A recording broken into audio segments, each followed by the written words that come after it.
bit dark. Not that dark in here.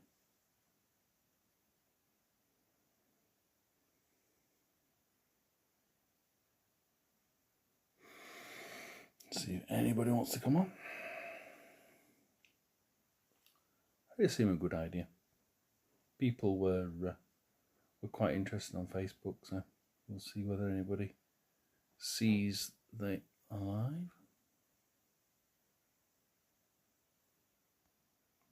Happy to talk about anything. It's strange, I was thinking the other day that what would be my expectations of this, and I don't know. I'm hoping that in 12 months' time we're talking about, I don't know, 3 or 4 people coming on the chat, at least sort of once or 2 months, and I fully expect one person to be totally negative.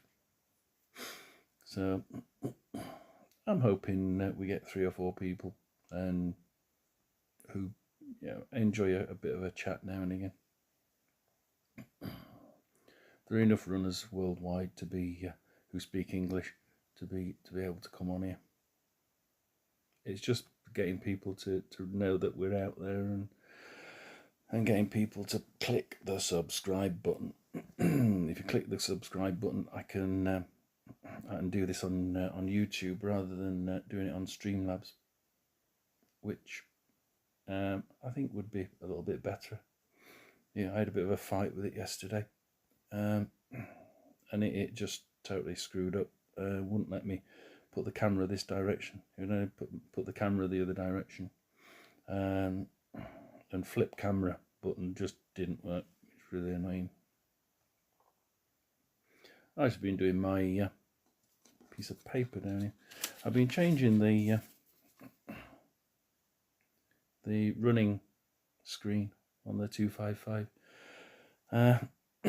Quite ominous when you're 57. You see, I changed the screen on the running app, on the running part of the watch, but then 2 days ago I did a suggested workout, and the screen was totally different. I don't know why. The screen was completely different. It wasn't the one I made up, and because I'm running along and being the age I am, can't see a damn thing. I could see that we were running 8 minutes and something, but what the something was is anybody's guess. It was only when the buzzer beeped to say, "Oh, you're going faster than 8 minutes," and I'd set a limit between 8 and 10 minutes per mile, and it was only then that you sort of realise, "Oh, hang on, going too fast. Oops, going too slow," or in my case, going too fast, going too fast. That you sort of realise what the figures were saying.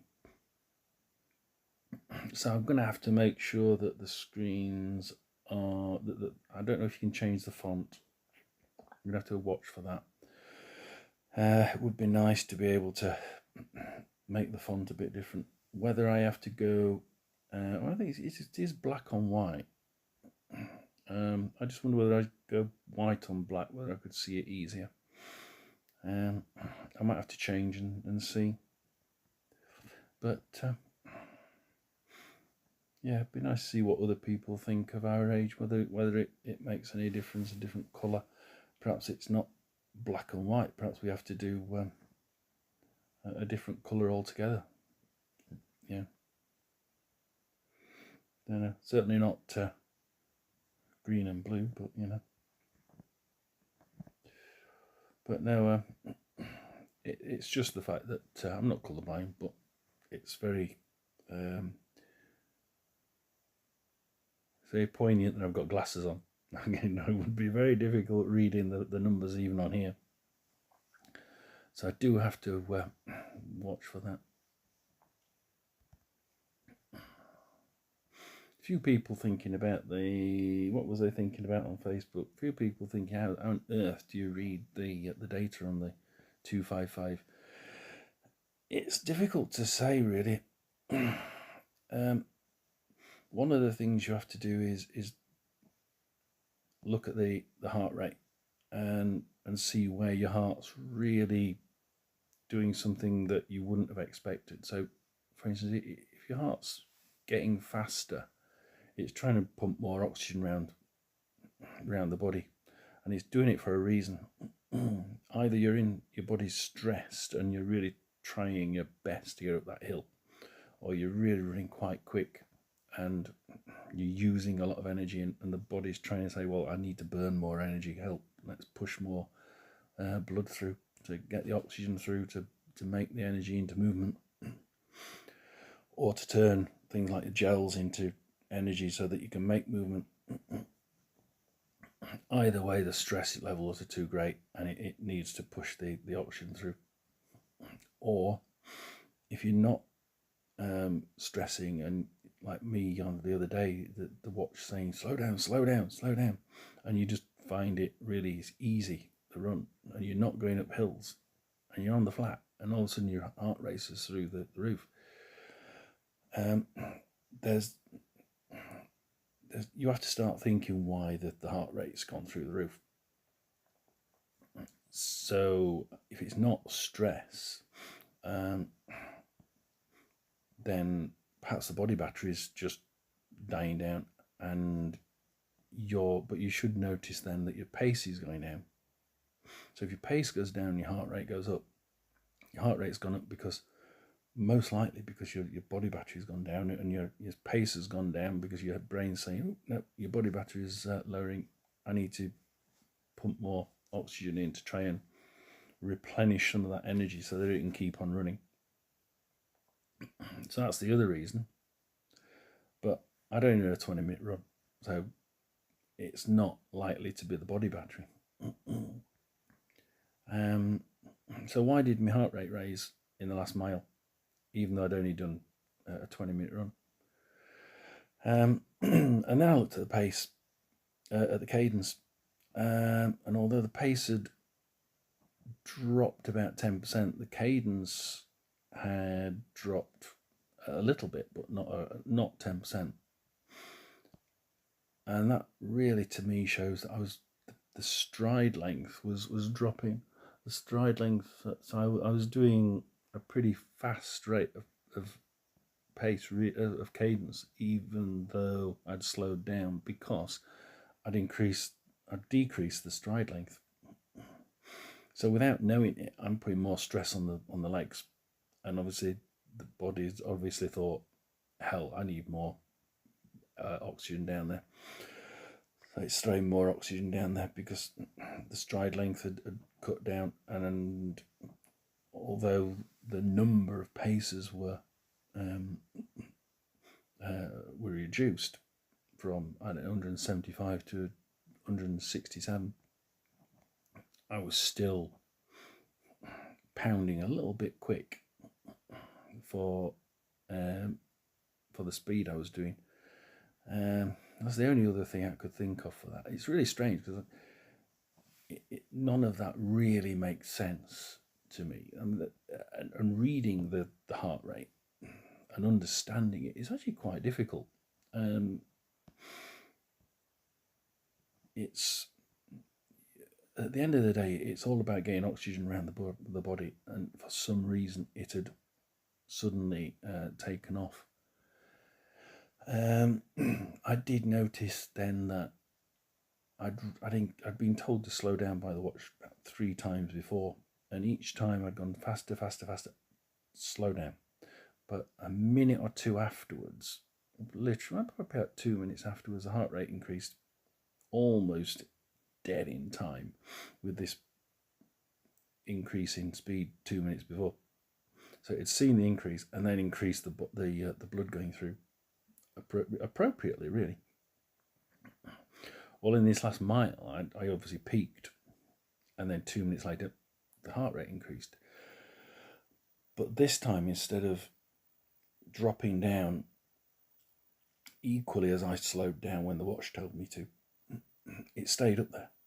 And that's the worrying thing. Why did it stay up there? Why did it continue to be a sort of gently rising heart rate, even though I'd dropped the pace all the way down to about 9 minutes 35, 9 minutes 40, because the watches started buzzing at 9 minutes 30 as too fast, even though I'd set it to 8 minutes.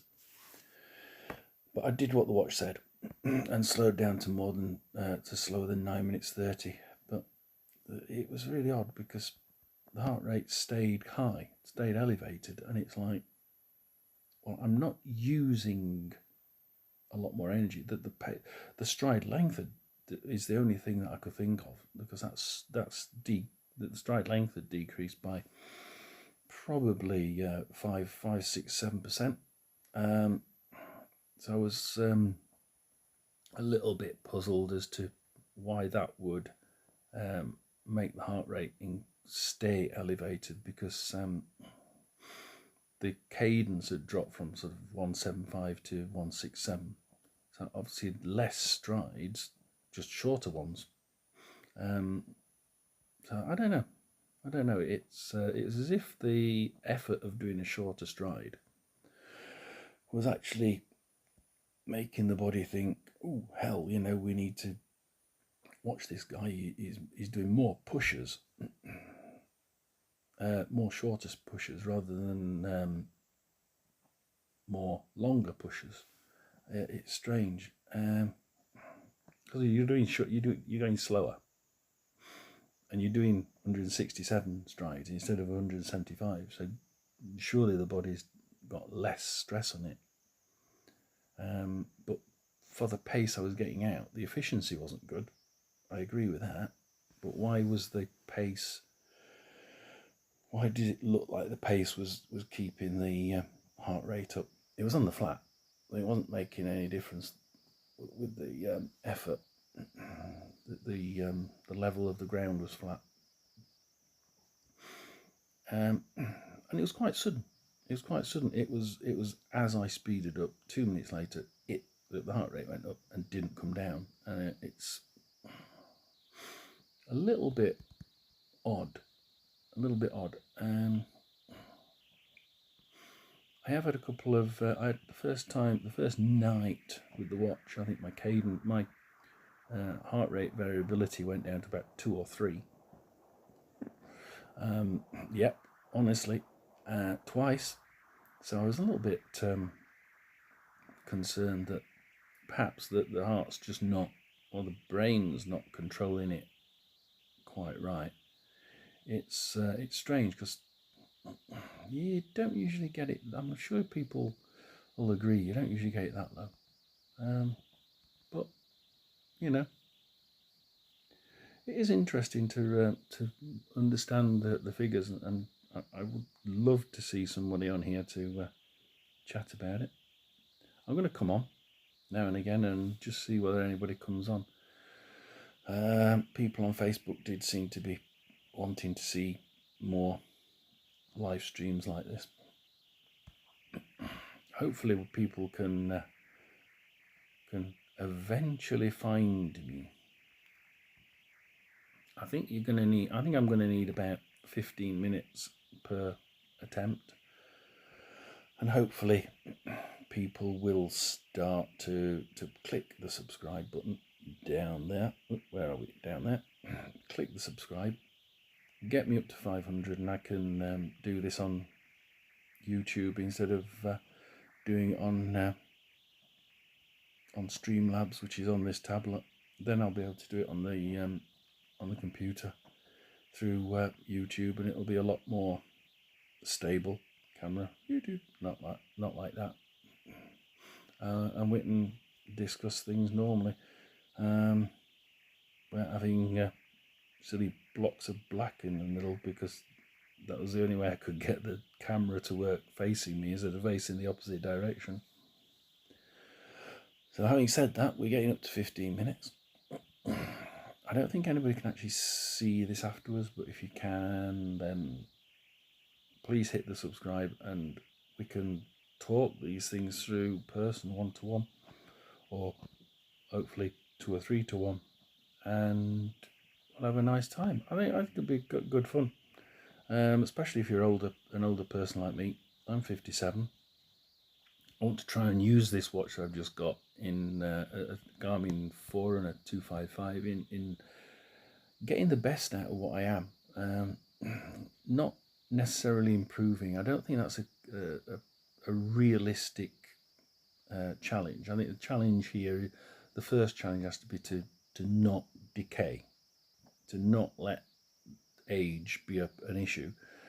And once I've done that, I can try and improve a little bit, because I think there is room for improvement using what I've got rather than just staying where I am. But my initial target is just not to decay, not to lose any more muscle mass, not to lose any pace over the short term. I do expect to lose pace over the long term, but I think, what am I running at the minute? I did a half marathon in November and did 1 hour 6 minutes was the official time. My watch time was 1 hour 2 minutes. So I do believe I can get under 2 hours. I believe I can get about 1 hour 50 or 1 hour 55 at 42, 43. I could have done a half marathon in 1.5 hours, but I slowed down in the second half because I didn't want to overdo it, and I did 100 minutes. The other issue I've got is I had meningitis when I was 40. It shot my lungs, which is all this coughing. It's very irritating for other people and for me. So the oxygen levels I've got are never really good. I think I did a test on the forerunner. It's a 93% during the day, which is not a great result. So oxygen levels are never good anyway. So I'm hoping that a few breathing tests, a few breathing exercises, upper body exercises might enable me to get a bigger breath, deeper breath, open up more of that lung capacity, use it, and get a little bit more efficiency in the burning of energy. So we're on 17 minutes. I'll go another to 18. I shall cut the live and save it in case anybody does listen. If anybody does look at it later on, please do click subscribe and we can have a chat. It's as simple as that. A group of us all chatting together and seeing what we can do and how we can use things like this like different watches, not just 255. We'll discuss chorus, anything you want, as long as it's about running, how we improve ourselves as we get older, and stop ourselves from being one of these couch potatoes that I can't get up.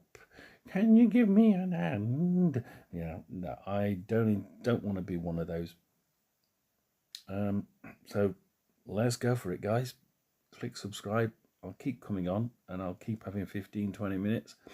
And hopefully by this time next year, we've got 3 or 4 people with the notifications bell. See you later if you want to subscribe.